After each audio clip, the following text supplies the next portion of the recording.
The barn smelled of hay and iron. Dust hung in the air, caught in weak sunlight. She stood near the stall door, arms crossed, jaw set.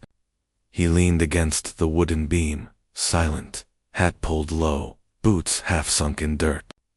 The space between them felt heavier than the roof. "You're not listening," she said, her voice cut sharp. "I can't keep living like this." He didn't move. "I'm done waiting for promises that never come," she pressed. "I'm tired of counting coins, like scraps. I want a life, a real one." His hands stayed in his pockets. The silence was his answer. "You think pride will feed us?" she asked. "You think this land is worth more than food on the table? Worth more than me?" Still nothing. Just the slow turn of his head, his eyes fixed on her, unreadable. "I've met someone," she said finally. "He can give me what you can't. A house, a future, money that doesn't come and go with the weather." His breath caught, but he didn't speak. His silence pressed harder than her words. "You knew this was coming," she said. "Don't pretend you didn't. I begged you to change. You wouldn't." The horse in the corner shifted hooves, scraping against wood. The sound filled the gap where his reply should have been. "Say something," she demanded. "Anything."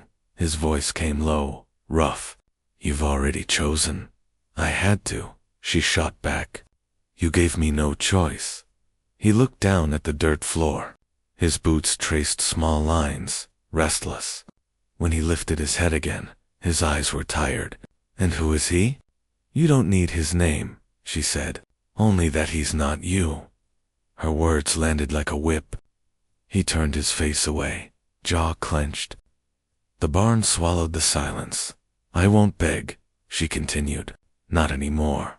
I won't beg you to fight for me, or for us. I won't beg you to leave behind this dead ranch, these broken dreams."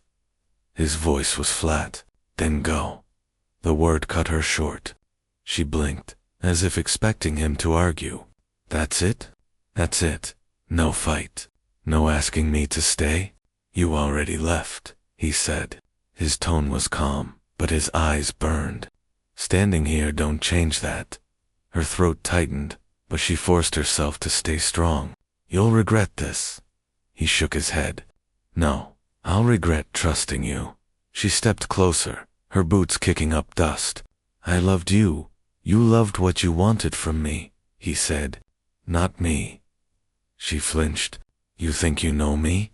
I know enough." The barn seemed smaller now, the air heavy. She crossed her arms again, hiding the shake in her hands. "He offered me more than you ever could." "Then take it," he said. "Take his money. Take his house. See if it keeps you warm when the nights turn cold." Her jaw trembled. "You think this is easy for me?" He stared. "Looks easy." She swallowed hard, blinking fast. "I wanted to believe in you. I wanted to believe you could give me a life. But you just stand there, always silent, always waiting. I can't live in your silence." His reply was simple. "Then don't." Her lips parted, but no words came. For a moment, the fight drained from her, leaving only weariness. Then she straightened. "He's waiting for me." He nodded once, slow. "Go on then."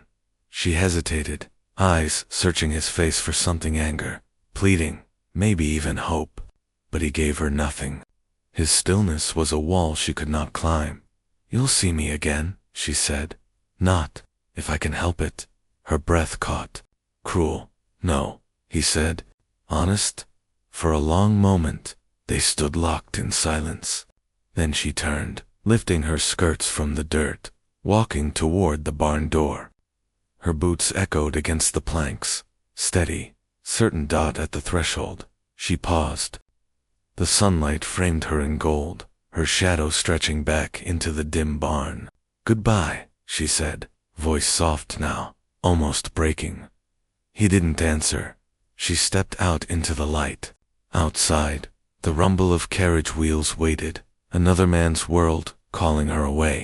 He stayed where he was, hidden in the dim barn. his hand pressing hard into the beam until his knuckles turned white. The wheels rolled. Hooves struck the earth. The sound grew faint. He didn't move, didn't follow. Only when the dust settled did he lift his hat, run a hand through his hair, and let out the breath he had been holding. The barn was quiet again, too quiet. He walked to the stall, resting his hand on the horse's neck. The animal flicked its ear, uneasy, sensing his weight. He whispered low, almost to himself. "She's gone." The horse shifted, but he stood steady. His shoulders dropped, heavy. He closed his eyes. For a moment, the silence wrapped around him like chains. A creak at the barn door broke it. His younger sister stepped inside, clutching a basket. Her eyes darted to his face. "She gone?" He nodded. "She's gone." His sister set the basket down. "She won't come back. I don't expect her to." "You should hate her," the girl said. He shook his head. "No, I should have known better." The sister studied him, lips pressed tight. "What will you do?" He looked around the barn, at the broken tools, the empty feed sacks, the sagging beams. His voice came steady, though low. "Keep going." His sister frowned. "Just that?" For now. She walked closer, her hand brushing his arm. "You don't deserve this." "Maybe I do." "No," she said firmly. "You don't." He met her eyes, saw the fire there, the same fire their mother once carried. He gave her a small nod. "Go on inside. I'll finish here." She lingered a moment longer, then left him in the barn's silence. The door shut behind her. He stayed still, the dust settling again around him. His eyes drifted toward the far wall where his father's old tools hung, rusted, worn, yet steady. He remembered his father's voice. "Land outlives love." He reached for the hammer, gripping it tight. The wood was rough, splintered, but solid. He stood in the quiet barn, alone now, but not broken. His silence was heavy, but it held something new. Not despair, not yet. Something else. The goodbye had been spoken. The promise had been broken, but he was still here, and he would endure. The house creaked when he opened the door. A slow sound like something breathing in its sleep. Dust floated in the narrow beam of light that cut across the floor. He stepped inside, boots heavy, hat still low. The air smelled stale, like wood left to rot. Every corner reminded him she was gone. He walked past the table. Her chair sat pushed back, a scarf draped over it from weeks before. He touched it, then let his hand fall. The silence clung to him. His breath felt loud, wrong, inside the hollow house. In the parlor, the old clock ticked weakly. He stared at it, jaw tight. The sound kept time with nothing. He muttered under his breath, "Dead house." A voice cut through, softer than the silence. His sister stood in the doorway, hands clasped. "You're not eating." He shook his head. "Not hungry." "You didn't sleep either." "Doesn't matter." She frowned. "You think if you stay quiet long enough, it'll hurt less." He glanced at her, sharp. "Don't." Her eyes flashed, but she didn't move. She left. That's the truth. No silence will change it. He looked away, past her, to the window where the yard stretched empty. "Truth don't make it easier." "Then read the letter," she said. His head turned back. "What letter?" She stepped forward, pulling a folded envelope from her apron. It was in his desk. "Our fathers." She held it out. "I think it was meant for you." He took it slow, fingers rough against the brittle paper. He stared at his name on the front. The handwriting was heavy, pressed deep, like every stroke had cost effort. He didn't open it yet. His sister waited, eyes on him. "You gonna watch me?" he asked. "I want to hear what he said." He sat in the wooden chair by the cold fireplace, letter resting on his knee. He unfolded it, the paper crackling. His father's voice came through the words, steady even in ink. "Son, if you read this, I'm gone. I left you land, not fortune. Pride, not comfort. you'll be tempted to trade it for quick gains. Don't. Pride will keep you alive when money runs out, but pride alone can kill a man too. Beware men who hold power in town. They will bleed you slow. Remember, no one owns land clean. Every acre is soaked with debt, sweat, or blood. Guard it. Don't bow. Don't break. The words sank in heavy. He folded the letter back, staring at the fire that wasn't there. His sister spoke, voice low. He knew, even then, he didn't look up. He always knew. You believe him. He leaned back, chair groaning. I don't know. You think she left because of pride? He clenched his jaw. She left because of me. She left because of money, his sister said sharply. Not you. Don't twist it. His eyes cut to hers. Enough. She held her ground. You think if you blame yourself, it'll give her reason. But she had none. She wanted the easy path. He stood suddenly, chair scraping. He paced toward the window again. His reflection looked back at him in the glass, hollow-eyed shoulders slumped. He pressed his hand against the frame. He warned me about power. Said they'd bleed me. Maybe he was talking about her too. She's not worth your ruin. He turned, voice hard. She was everything. Not anymore, his sister snapped. Now this house is everything, and it's falling apart. He looked around. The cracked walls, the sagging beams, the floor that moaned under every step. She was right. The house carried his grief like it was built into the rafters. He lowered his voice. Feels like she's still in here. She's not. Only you. Only your ghost of her. He rubbed his face. Rough. I can't shake it. Then don't shake it, she said. Carry it. Use it. His brow furrowed. For what? Her eyes burned. For war. The word hung in the air. Sharp. Final. He stared at her, surprised, but she didn't blink. You think it's just heartbreak? She went on. It's not. They made her believe you were nothing. The bankers, the sheriff, all of them who sit fat while we rot. They pushed her out that door. His chest rose heavy. She chose. Yes. But they handed her the choice. The house creaked again, as if agreeing. The wind pressed against the walls. He thought of his father's letter, of land soaked in blood. His silence deepened. His sister crossed the room, picked up the folded letter, and set it back in his hand. Don't let his words die in a drawer. He stared at the letter, thumb brushing over his father's handwriting. Pride, power, blood. His throat tightened, but he nodded once. His sister's voice softened. You'll have to be colder than her. I already am. Prove it. He slipped the letter into his pocket. I will. They stood there, the hollow house pressing in on them. The rafters groaned. Dust fell like ash. He lifted his hat, set it firm on his head, and walked toward the door. His sister called after him. Where are you going?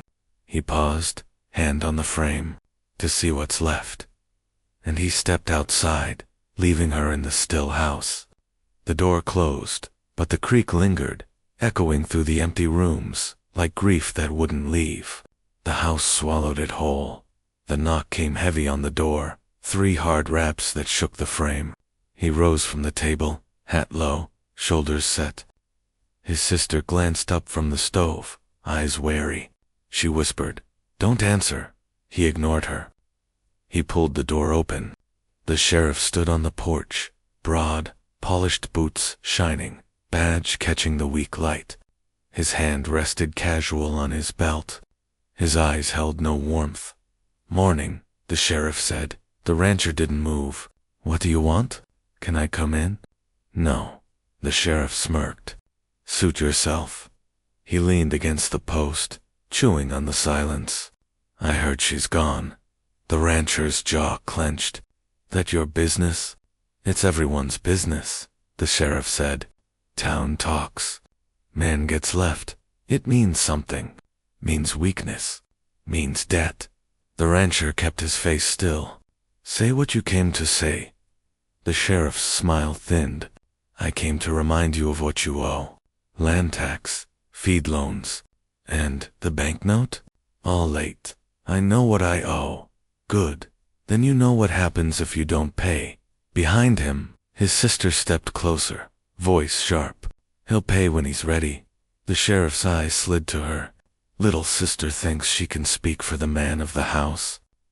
She didn't flinch. Better than letting a dog bark at the door. The sheriff chuckled low. Feisty, but feisty don't keep land. Men with money do. He turned back to the rancher. This house, this dirt, it don't belong to you. Not really. It belongs to the men who keep the town running. You just squat here till we say otherwise. The rancher's hand tightened on the doorframe. This land is mine. Not if the bank says different. Not if the governor's office says different. You think your pride matters? Pride don't sign papers. The rancher's voice dropped. My father died for this land, and you'll die with it if you're not careful, the sheriff said. The words hung heavy. His sister's hand clenched into her apron. You came to threaten? I came to warn. Same thing, she snapped. The sheriff's eyes narrowed. Watch that mouth. The men I speak for don't like mouths they can't close. The rancher stepped forward, blocking his sister behind him. You tell your men this land's not for sale. The sheriff shook his head slow. That ain't how it works. You think you're poor by accident? You think drought just happens? Prices just rise. It's no accident. We decide, and right now, we've decided you're finished. The rancher's chest tightened. His silence pressed, but the sheriff pressed harder. You'll bend, the sheriff said, or you'll break. Better men than you have bent. The rancher's eyes were steady. Better men didn't carry my father's name. The sheriff spat in the dirt. Name don't mean nothing when the land gets taken. You'll see. You'll beg. And when you do, don't expect mercy. The sister's voice cut sharp. He won't beg. The sheriff laughed once. You'll beg for him, girl. You'll be the one crying when this house burns. The rancher's voice turned iron. Leave. The sheriff tilted his hat, eyes cold. I'll leave, but I'll be back.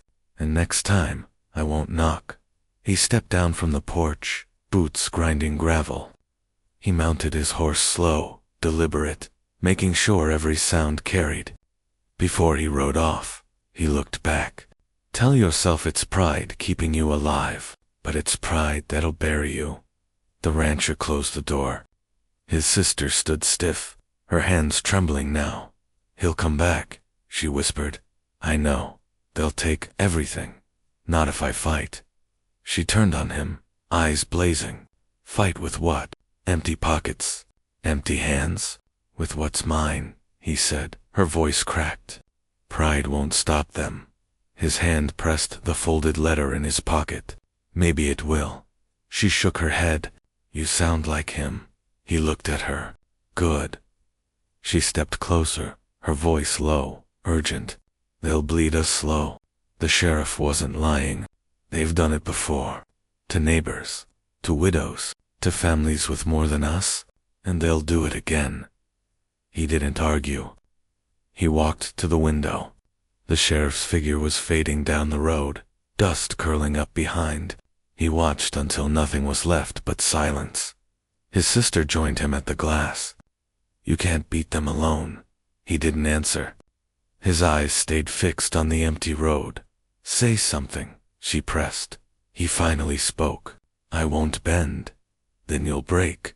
He turned to her. Not yet.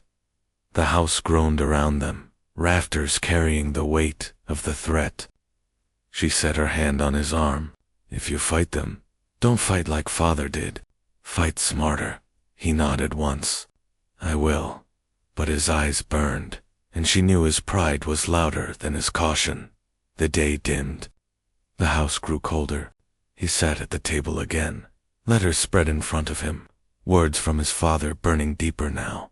Pride, power, blood. He read them over and over until the letters blurred. His sister lit a lantern. What are you going to do? He whispered it, but she heard. make them regret. The flame flickered. The house shivered. Outside, the sheriff's threat lingered like smoke. The air pressed heavy, but inside the silence, his resolve was no accident either. The cemetery lay at the edge of the dry fields, where the grass never seemed to grow higher than a man's boot. The boy walked with slow steps, a folded scrap of paper in his pocket, his hat pulled low against the evening wind. His sister trailed behind, quiet as shadow, clutching a small bundle of wildflowers she had picked from the roadside. The headstone stood crooked, half sunken into the soil.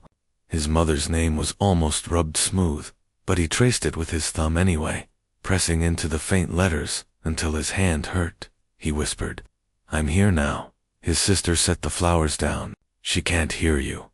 "She hears," he said, sharper than he meant. "You always think the dead listen. They do." "She does." His sister wrapped her arms around herself, glancing back at the empty road. "Then tell her what you came to say." He knelt, voice low. "I swear, I'll put it right. Every hand that pushed us down, every name that spat at us, every house that fattened off our hunger, they'll pay." His sister crouched beside him, her face pale. "That's not what she wanted. It's what's left. You'll ruin yourself." "I already am." The wind rattled the fence posts. The boy pressed his palm flat against the stone, as if sealing the words there. "I give it blood," he whispered. He bit the inside of his cheek until it stung, then spat the red onto the dirt. His sister flinched. "Don't do that. It makes it binding. You sound cursed. Then I'll carry it." Silence stretched. A crow flapped from the branches above, wings black against the gray sky. His sister whispered, "Do you remember the night she left the house for the last time?" His hand froze on the stone. "She didn't leave. She died." "That's not what I mean." He looked at her. "Say it plain."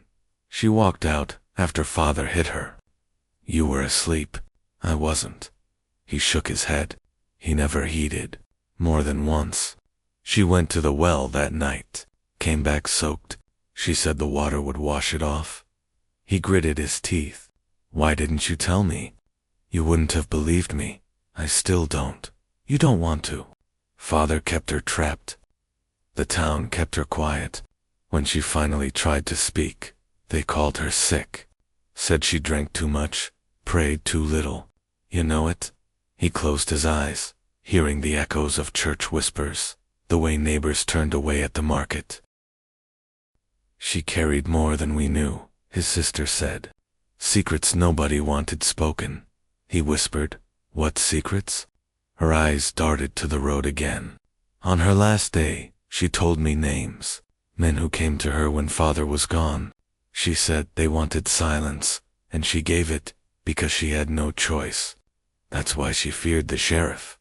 The boy's stomach turned. "You're lying." "Why would I lie?"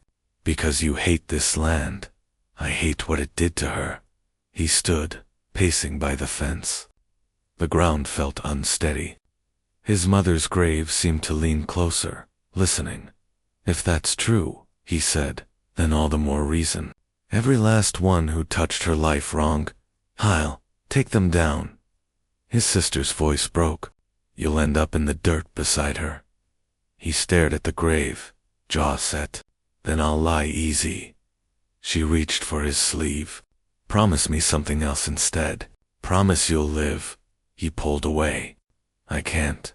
The sky darkened, shadows spilling over the stones. His sister knelt again, laying her hand where his blood had stained the soil. "Then, at least don't carry it alone," she said. He turned sharply. "You're not part of this." "I already am." She made me keeper of her words. "Now I give them to you.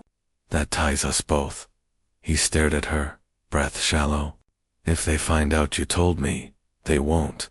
They always find out." "Then let them," she said, eyes fierce. He looked down at his mother's stone. His reflection caught in the polished crack of its surface. For a moment he saw her face there, thin and tired, watching. "I swear again," he said, his voice steady. "By the blood I gave, by the soil that holds her, I'll drag every secret into the light. I don't care if it kills me, his sister whispered. It will, then let it. They stood in silence, the wind carrying the weight of the vow. A dog barked somewhere in the distance.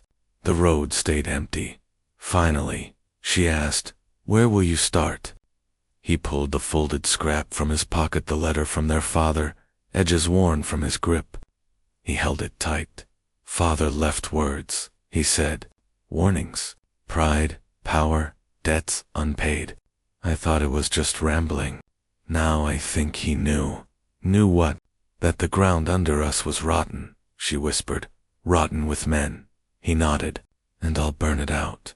Her voice dropped low. "Do you still believe in God?" He hesitated. "I believe in her. That's enough." "Then speak to her again."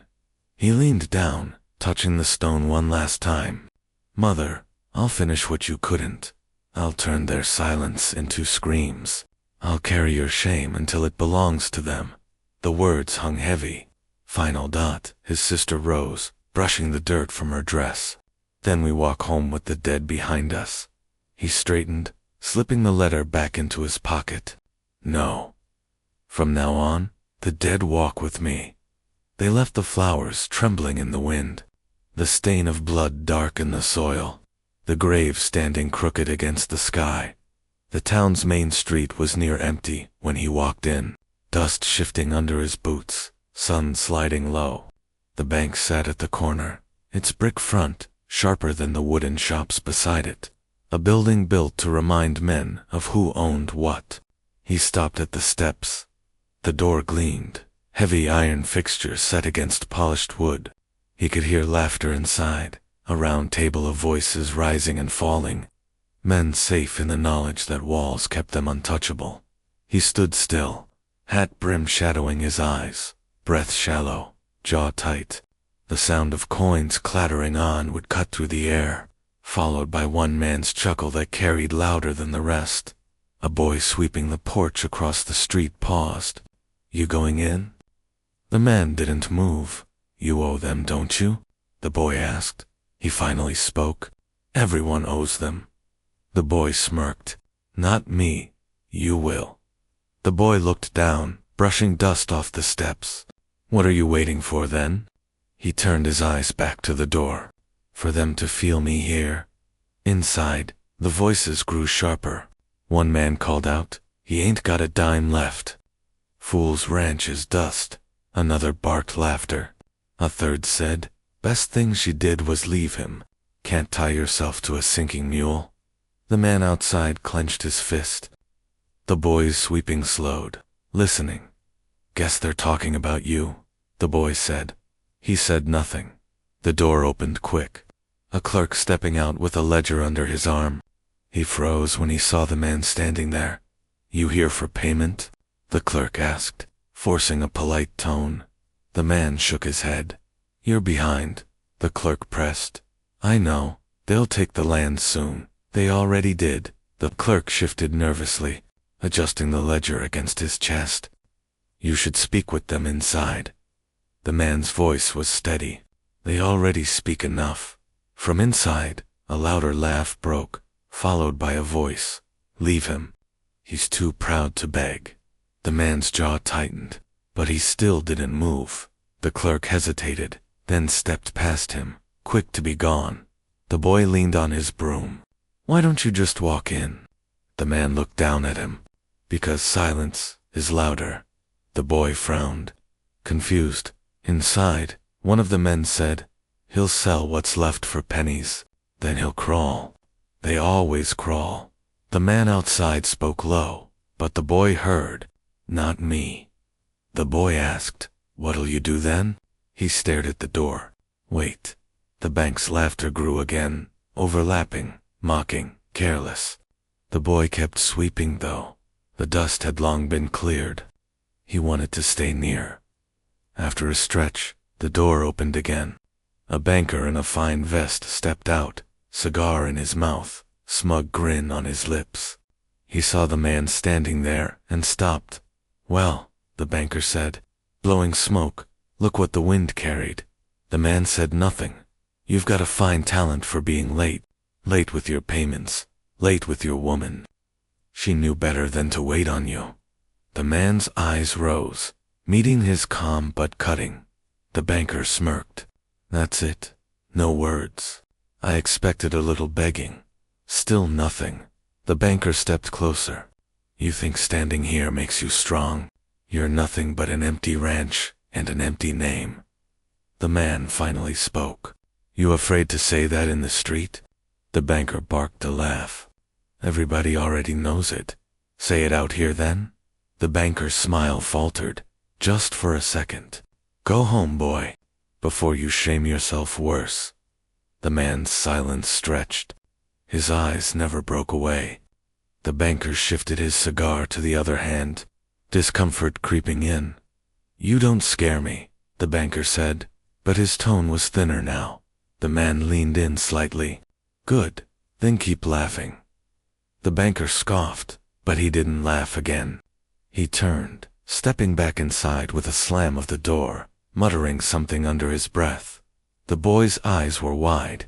You didn't say much. Didn't need to. They looked nervous. They should be. The boy asked, What happens now? The man adjusted his hat, still watching the door. They think silence is weakness. I'll let them. The boy tilted his head. That's the trick. It's the start. The street grew quieter as the sun dipped lower. The bank's windows glowed faint orange from lanterns inside, shadows of men shifting along the curtains. Their voices were softer now, no longer bold enough to spill through the walls. The boy whispered. You rattled them. The man didn't answer. He finally turned, walking down the steps slow, steady. The boy followed with his broom over his shoulder. Where you going? The boy asked. Home. Empty ranch, don't feel like home. It will. The boy hesitated. You really gonna take them on? The man's eyes stayed ahead. I swore it. The boy gripped the broom tighter. You'll need help. Not from you. From who then? The man paused at the edge of the street. The silence hung heavy. Then he said, From the dead. The boy frowned, unsettled. That sounds cursed. He didn't explain. He kept walking, boots grinding against the dirt, the bank's glow shrinking behind him. The boy called after him. They'll come for you first, you know. He didn't turn. Let them. The boy stood alone now, staring at the bank door that had closed tight again. The laughter inside never came back as loud as before. The night hung heavy over the ranch. No lanterns lit, just the pale light of the moon cutting across the field. He drove another post into the ground, hands torn raw, blood soaking into the wood. His breath was sharp, each swing of the hammer echoing like a gunshot in the still dark. The fence stretched ragged across the edge of his land, broken in places, leaning in others. He worked like a man possessed, refusing to stop though. His hands shook with pain. The crunch of boots on gravel broke the rhythm. Two drifters stepped out of the dark, shadows long behind them. They carried nothing but hunger in their faces and suspicion in their eyes. You work late, one said. He didn't look up. Fence don't fix itself. The other drifter smirked. Most men with debts don't bother fixing fences at all. I ain't most men.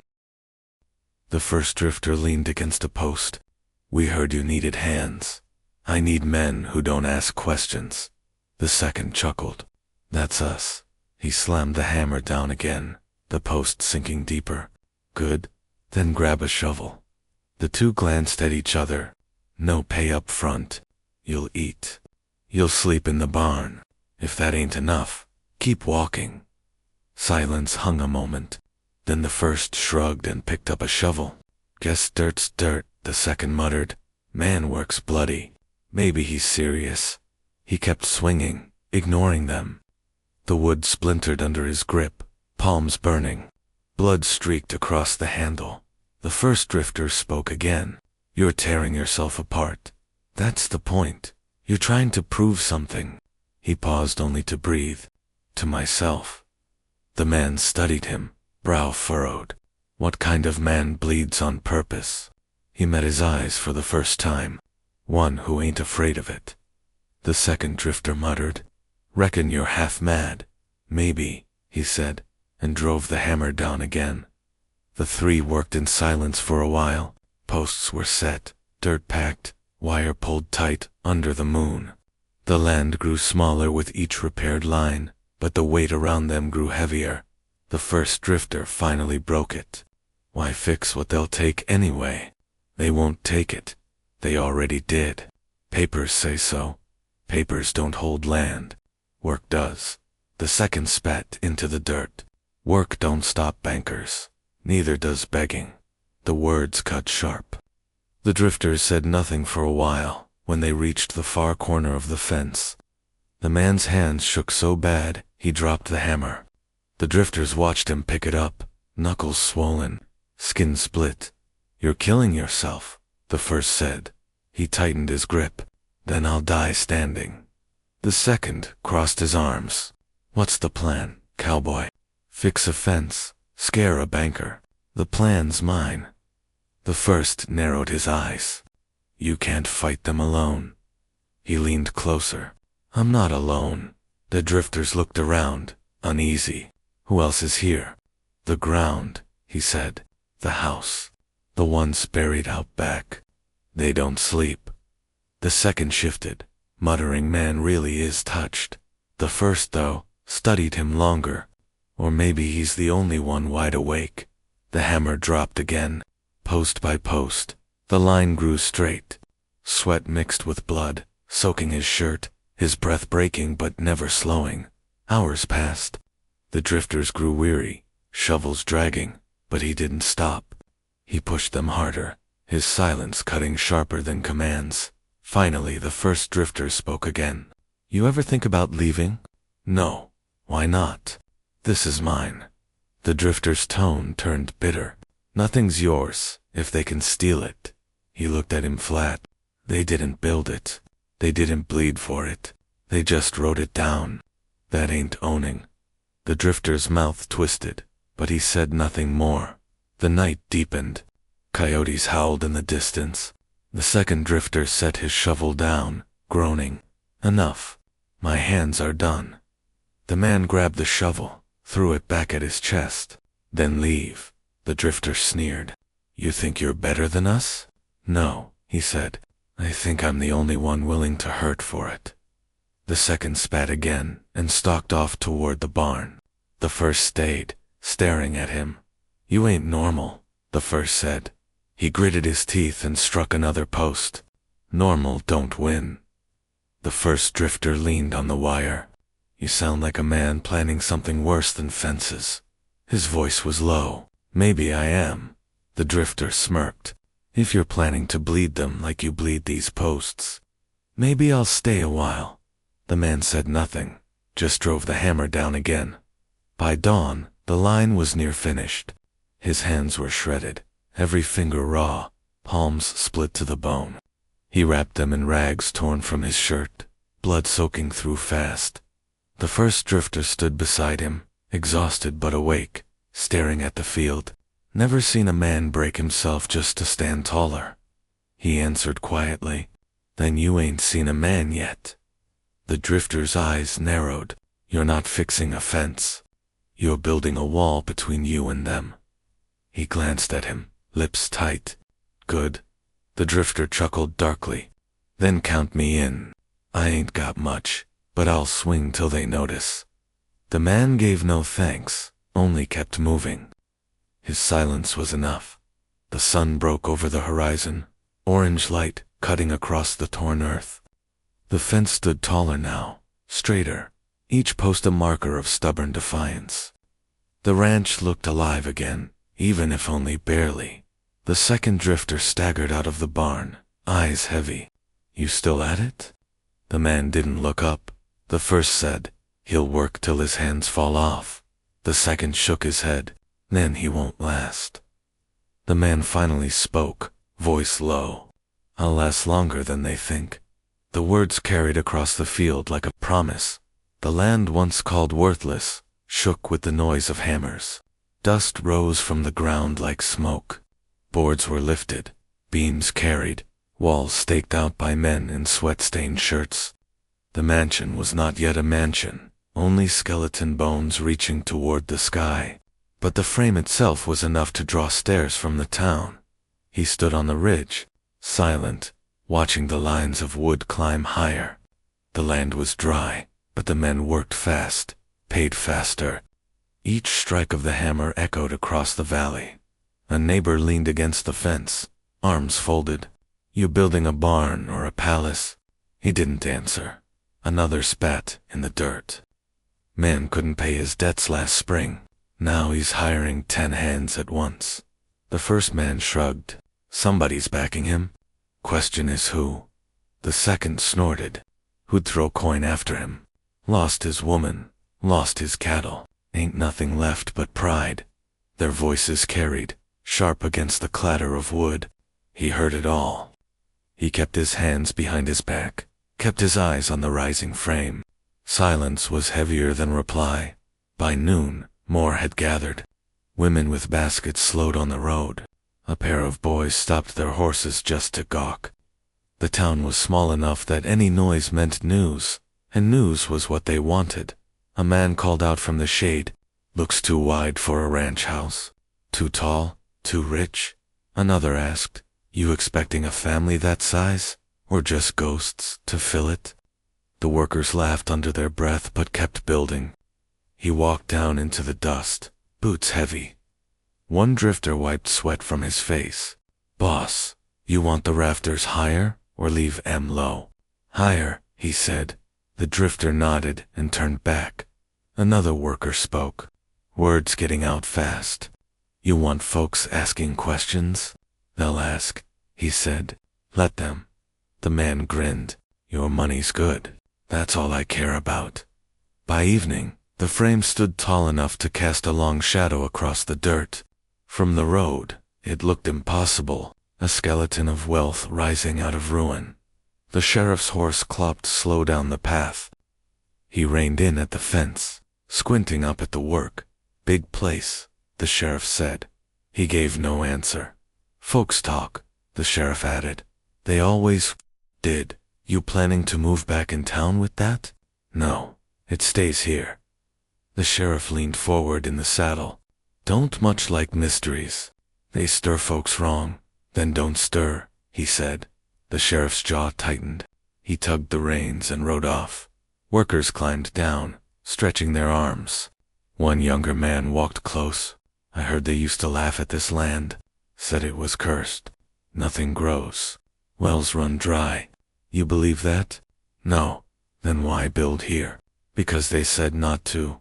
The young man smirked. "That's reason enough." The night came slow.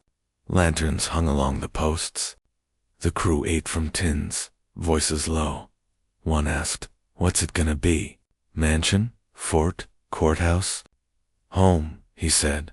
The men exchanged looks. None pressed further. He walked the boundary, boots crunching dry earth. Each corner of the rising frame felt like a marker, like ground claimed by will alone. He remembered her words, her laugh when she called it worthless. He remembered the way she had chosen the bank door over this dirt. By the second day, gossip doubled. Men at the saloon slammed cards on the table and argued over who was pouring money into him. Women at the well whispered about secret heirs, hidden gold. Revenge disguised as carpentry. One neighbor caught him by the fence. "You can't build something like this without reason. You tell me, is it for her?" He looked at him, eyes steady. "No," the neighbor pushed. "Then who?" He said nothing. The man scowled. "You think silence makes you strong. Maybe it just makes you hollow." He turned and walked back to the frame. Silence again proved louder. The crew kept working. Sweat mixed with dust, shirts ripped, hands bled. Still, they kept hammering, sawing, hauling. The frame rose higher. Beams crossed like ribs, staircases nailed in place, though no floors yet lay beneath them. One drifter laughed as he worked. "Ain't it something? We're carving out a skeleton, and folks think it's a ghost already." Another said, "Ghost or not, it pays better than rail work. He passed them by. His palms were calloused, blood cracking at the edges, but he carried boards with them, swung hammers with them.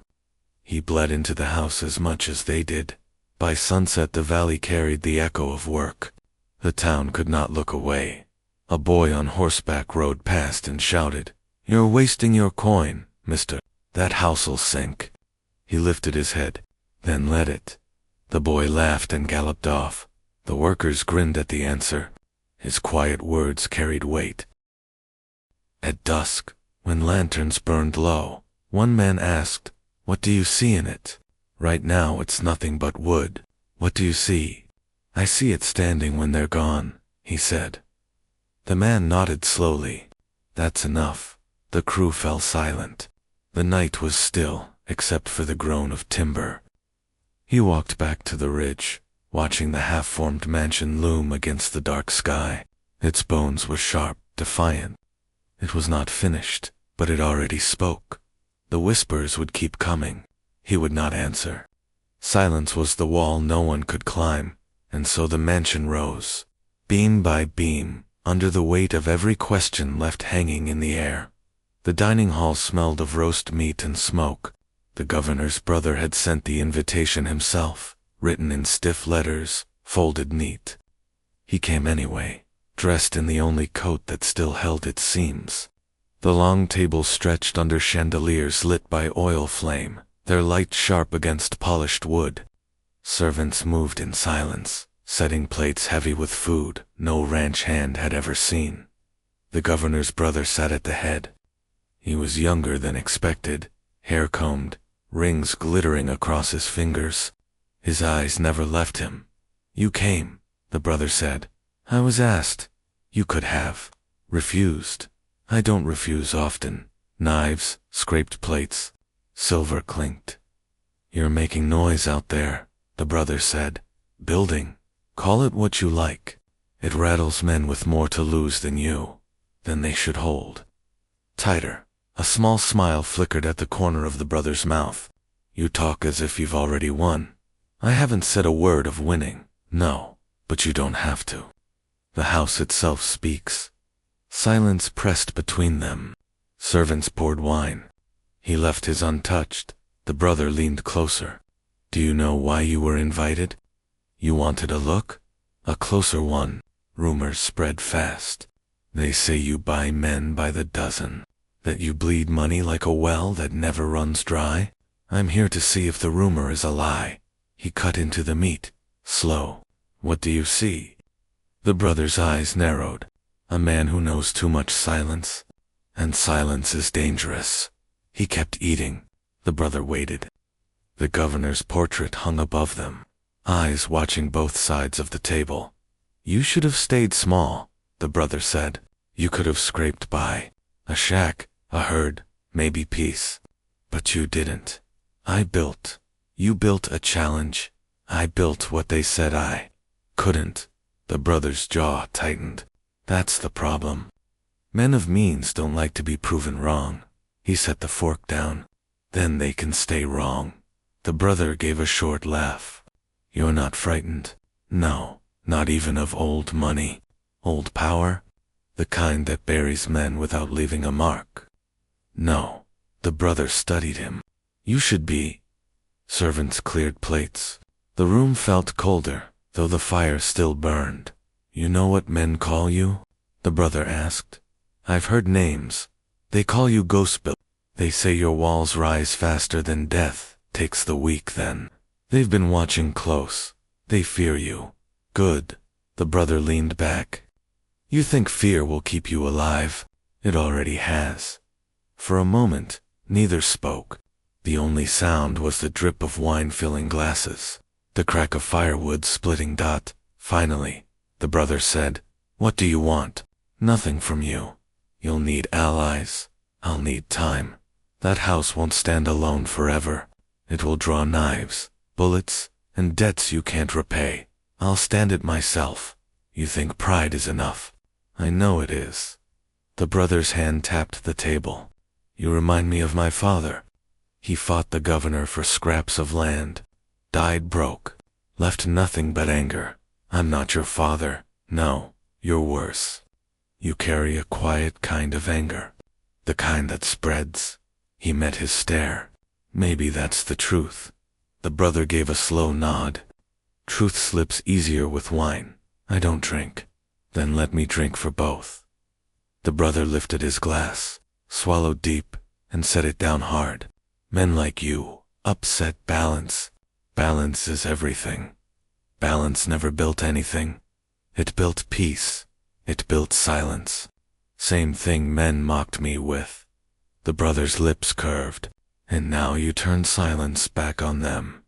Exactly. The chandelier flickered as the fire snapped.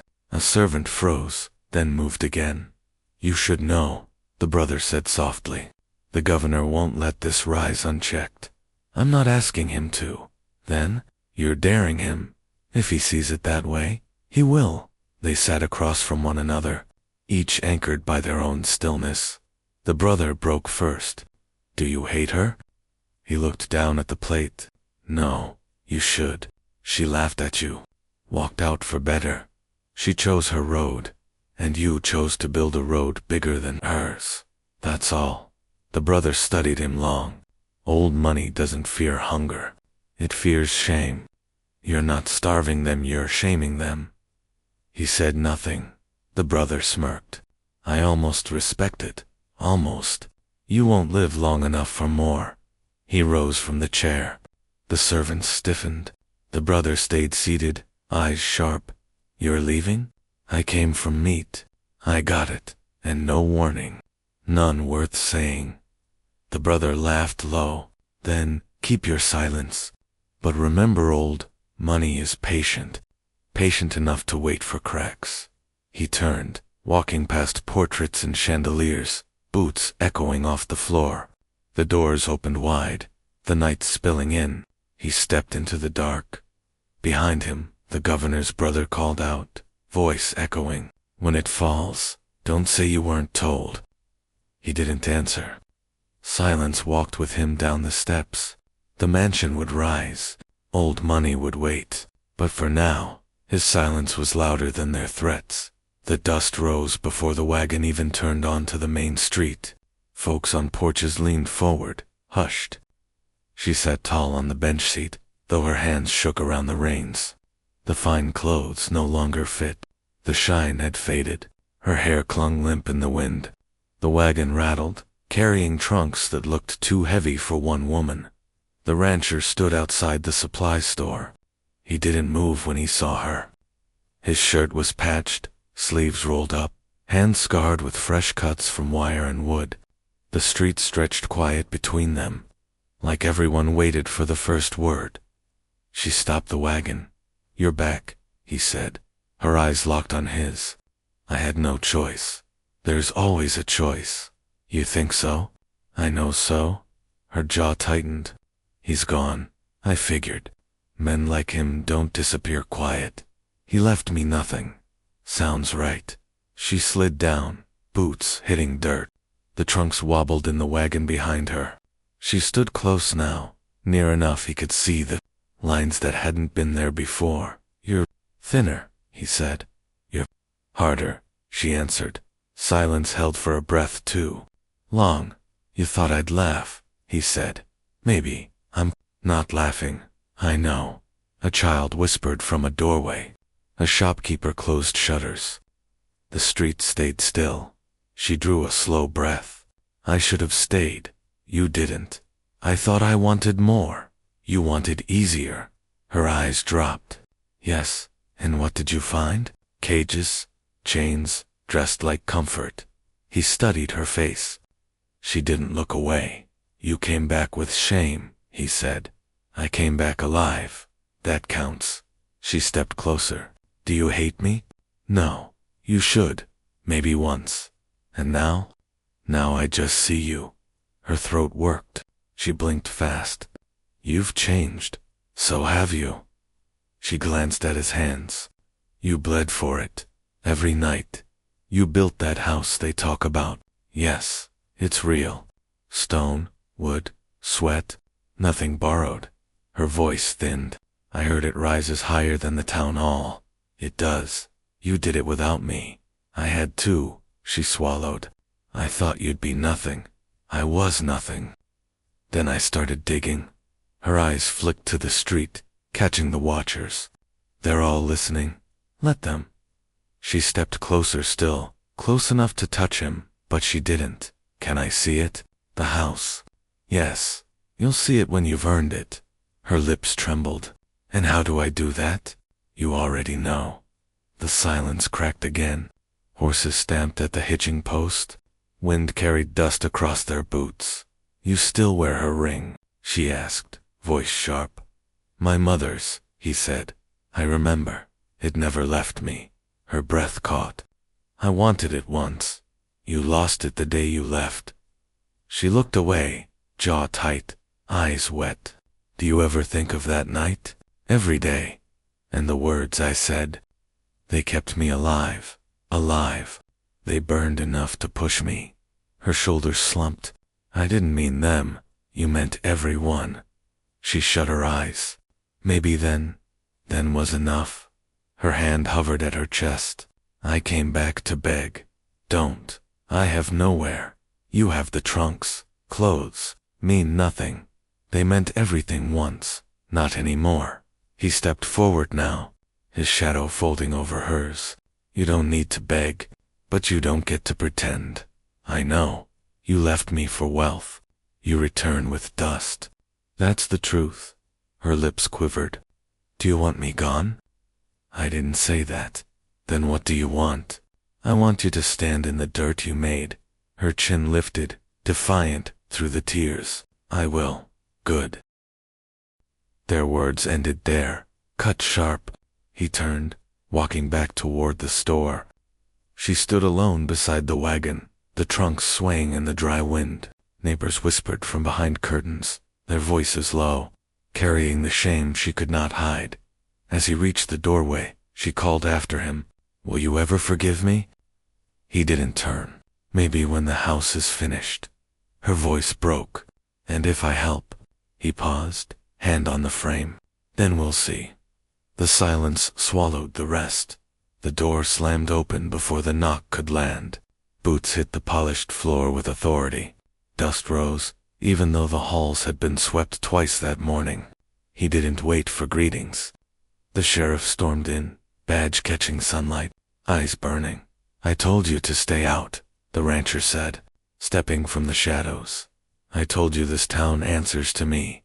The sheriff shot back, and I told you nothing about me answers to anyone but myself, the rancher replied. The sheriff's hand twitched near his gun.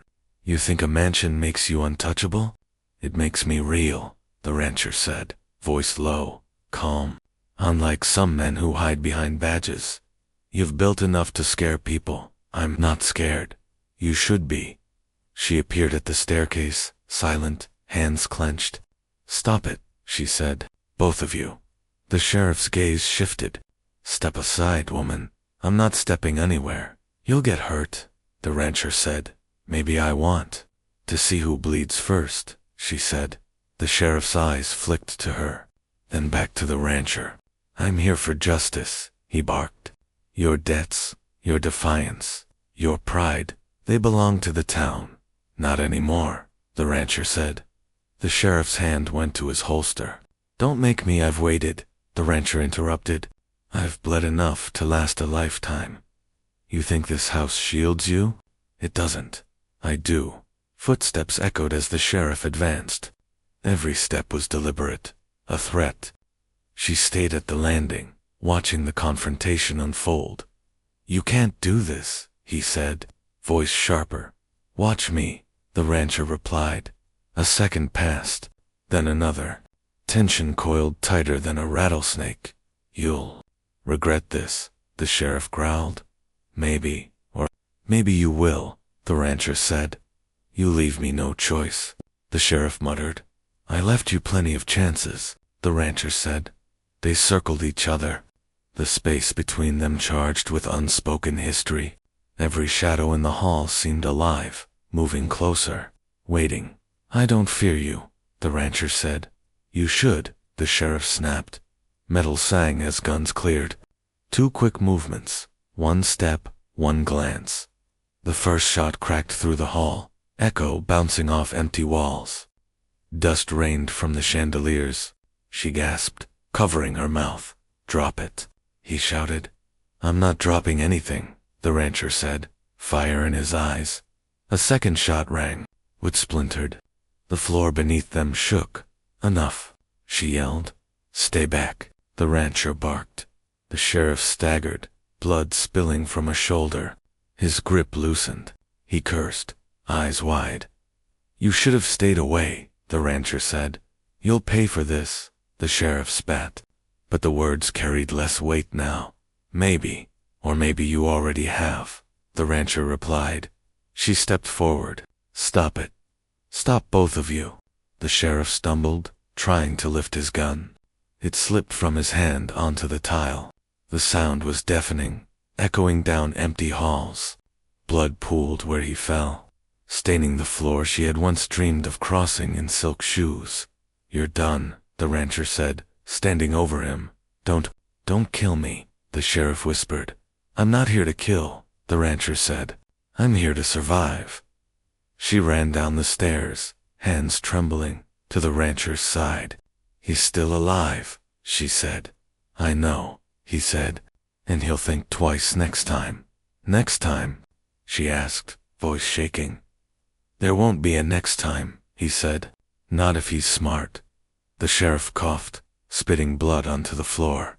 You can't keep this up," he said. "I've kept it up," the rancher said, voice hard. "Longer than you know. You've built a monster," the sheriff muttered. "No," the rancher said. "I've built a man who refuses to be broken." She touched his arm, hesitant.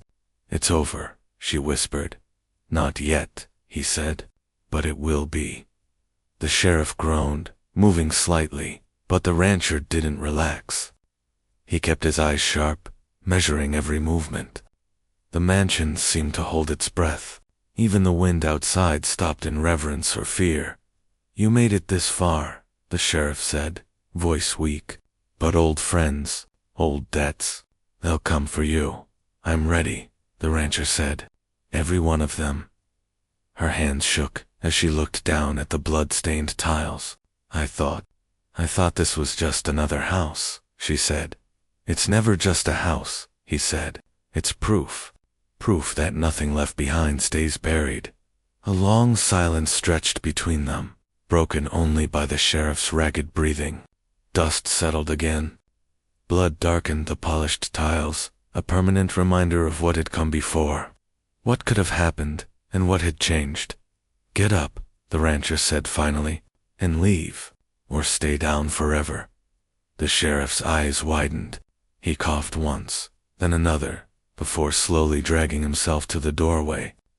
She stepped aside as he stumbled out, leaving behind the smell of iron and regret. The rancher exhaled, shoulders sagging slightly. "We're alive," he said. "Yes," she said. "But what now?" "Now," he said, voice low, "we build what can't be taken, and we leave the rest behind." She nodded. Dust and blood mixed underfoot. Silence stretched across the empty halls, heavier than before. The mansion had endured. They had endured, and outside, the wind carried whispers of victory and warning alike. The sun rises over the mansion he built from nothing. Every wall, every floorboard, a testament to blood, sweat, and patience. She watches, regret and awe in her eyes, realizing what she left behind. The past lingers like a shadow, but it can't touch them now. The poor cowboy didn't just return. He claimed what was always his, and in the silence of empty halls, a new beginning waits. Power, pride, and revenge all settled. The mansion stands, and he stands with it.